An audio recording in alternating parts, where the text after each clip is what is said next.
I'm going to share two stories. One that I'm just thinking of right now because everyone over there loves to talk about risk. So, who knows anything about like Canadian politics? Anything? Well, you guys better know. Like, we live in a democracy. Like, it runs on you. So, anyways, there's this dude. His name is Bob Rae. So, like, Premier of Ontario from 1990 to 1995.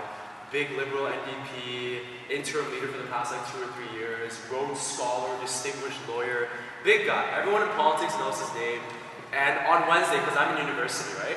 And I'm in this little like special program and we have like guest lectures every Wednesday. He came in to talk for about an hour about leadership, and everyone was like, the whole hour, and including me, obviously. But after, when we have like a sort of like networking session, we have like, we just have food and drinks in the corner and everyone goes and like talks amongst their own friends.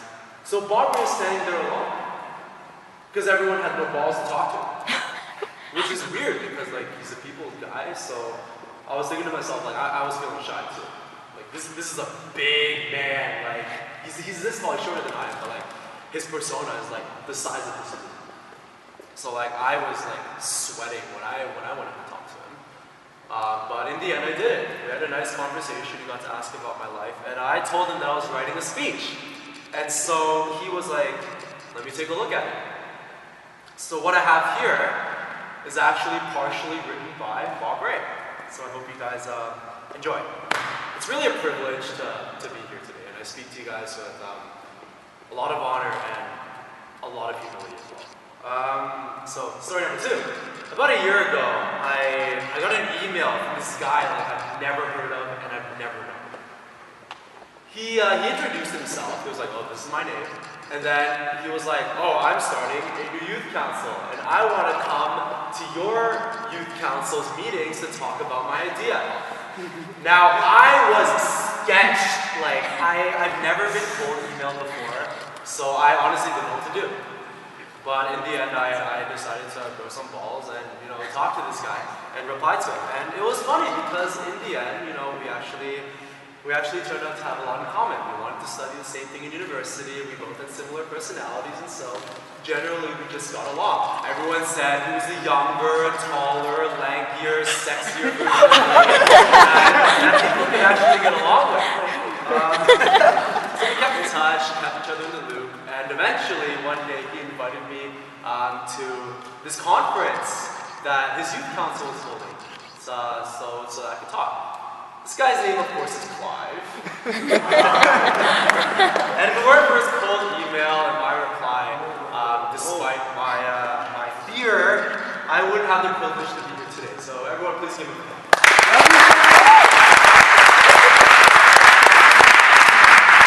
Essentially, I'm here today because I made the decision, more or less, to network. Now, I don't need to explain what networking is because every single youth conference, business seminar, mentor, whatever, probably preaches it to the end of the earth. And you know why? Because in today's lousy job market, it's your connections that are going to get you the job, not your BA, MBA, PhD, whatever. Networking is the key. That's a quote that's really been thrown around nowadays. Now, a good quote tells you the what. An exceptional quote tells you how. And so today I'm going to try to be exceptional and tell you not only the what, but the how as well. But not how to network. Not exactly. There's a part of networking that's often overlooked, but it's also really important, and you can use it basically like in everything in your life. Being a leader, being a student, even being a friend. So today I'm going to talk to you about charisma. Not because I feel like I have charisma, but along the journey of trying to develop a sense of charisma, I learned a couple things. So unless your last name is Trudeau, you're going to have to work your way up in life. And that requires charisma. Justin Trudeau's political platform is half a page long, and the conservative strategists are still freaking out about the next election. Why? No, it's not because their Senate members are essentially stealing your parents' money. It's because he has charisma. He fills up a room. Everyone wants to talk to him. Everyone loves him. He has this aura. And, he's basically a rock star.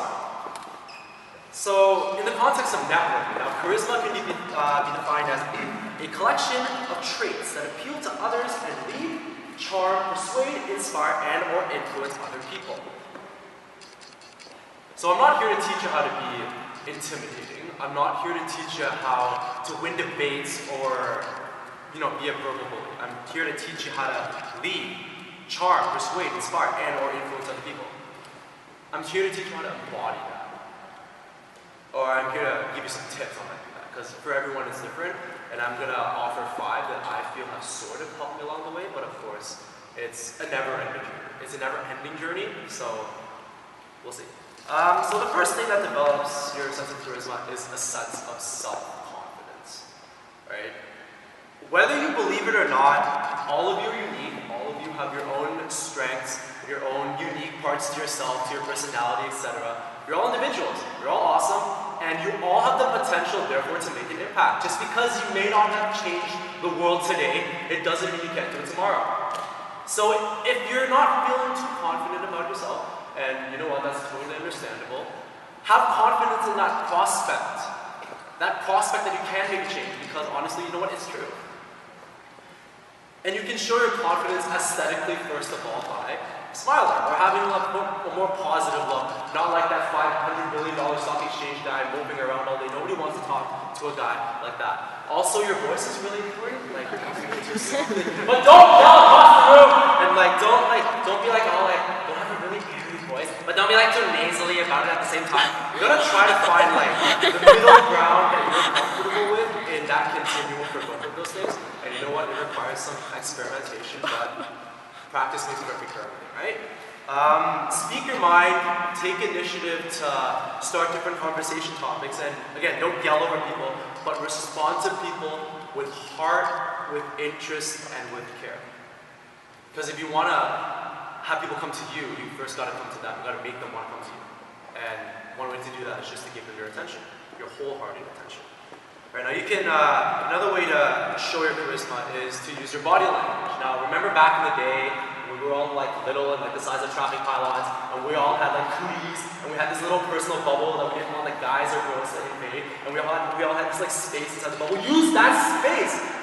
Use your arms, hands, fingers, any part of your upper body to sort of speak kinetically and communicate essentially with movement. Just don't kick people or start dancing. That's just weird in most cases, unless you're in the club.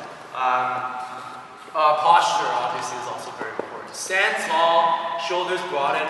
Something really, really minute but important. Try not to cross your arms, because open arms are welcoming arms, and a welcoming personality is what you need. Now you can look like a sex bomb, but if you don't have the mouth or the personality to follow up with it, you're just gonna be pompous. You're gonna be a gong show. So what you have to do essentially is to make the other person feel special.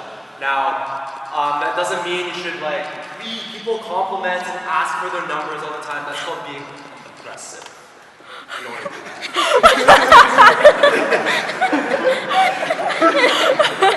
Especially not in networking context, right now, right? What I mean is, you should try to hold people as, you're equal. Direct the conversation around them.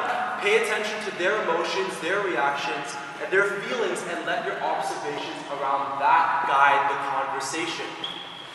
Listen with 3 ears, the 2 on your head and the 1 in your heart, right? Don't pull out your phone and start texting in the middle of a conversation. That's the worst thing you can do, especially if you just see someone that's a turn off, nothing off.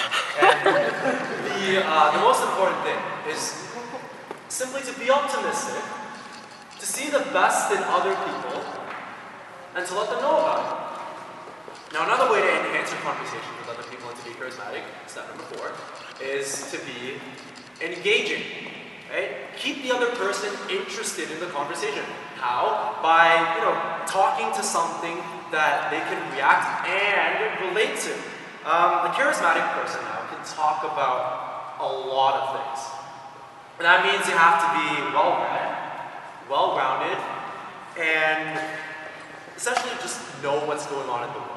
So what I challenge you to do tonight is maybe you start going home, read like 3, 4, 5 random newspaper articles every day. It takes like 5 minutes, not even. I'm not telling you to read like big fat like editorials, because it gives you something to talk about, and it really helps you meet new people in all sorts of different contexts, right? And that also means now not holding back in conversations on your personal life. Share your visions, share your ambitions, share great stories, share funny stories. Funny is awesome, right? We're young, we like to laugh. And especially important is to not hold back on your emotional experiences, because people, especially our age, relate to emotions like nothing else, right? Give them something to relate to. And watch how you word everything, because language essentially influences our perception of reality, and therefore it also influences your perception in the eyes of other people, which is what charisma is really all about. So there you have it, 4 tips that are super important. But there's one principle, just one, that sort of binds them all together and keeps you from going overboard with all of them. And Clive touched on this a bit. This is simply harboring a sense of humility. Now, I'm not asking you to let people run roughshod over you, trample you, take advantage of you. That's not what being humble is about. Being humble, essentially, it's a simple acknowledgement that you don't know everything. It's that somebody out there is always better than you, and everyone around you is better than you in at least one thing, and that you can learn something from literally everyone you know.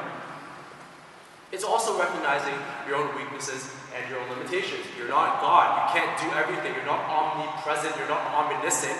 So therefore you have weaknesses, you have limitations, and you need to recognize that. And as well, you need to work on them. And in order to work on them, that requires humility. So have confidence, but don't be too confident. Stand tall, but don't give off this like really pompous posture and stand so tall that people don't want to look up to you. Make other people feel special, but it's not necessary to follow up with how special you are compared to the rest of the world. Now, engage, but don't dominate the conversation. Don't be a verbal bully. Be accommodating. Don't be pompous. Don't be cocky. Because if all of you guys are here because you have an idea that you believe strongly will change the community, or that people can benefit from. And if we're going to change the community, let alone change the world, we have to stop, trampling over each other, because change is a collective effort. The world will not change because of you, but nor will the world change because of me. The world will change because of us working together as one to change the world out there that direly needs our help. And so, I hope you get something out of this talk I just gave you. Try to develop a sense of charisma and use it for good ends. Because I don't promise you that you're going to be the next Justin Trudeau, Richard Branson, Barack Obama, Oprah Winfrey, whoever, and entrance the hearts of everyone you meet. But I promise you that you have potential, and meeting that potential should be in the best interests of yourself and everyone around you. Never stop dreaming, never stop exploring, because the world is out there, and it needs you.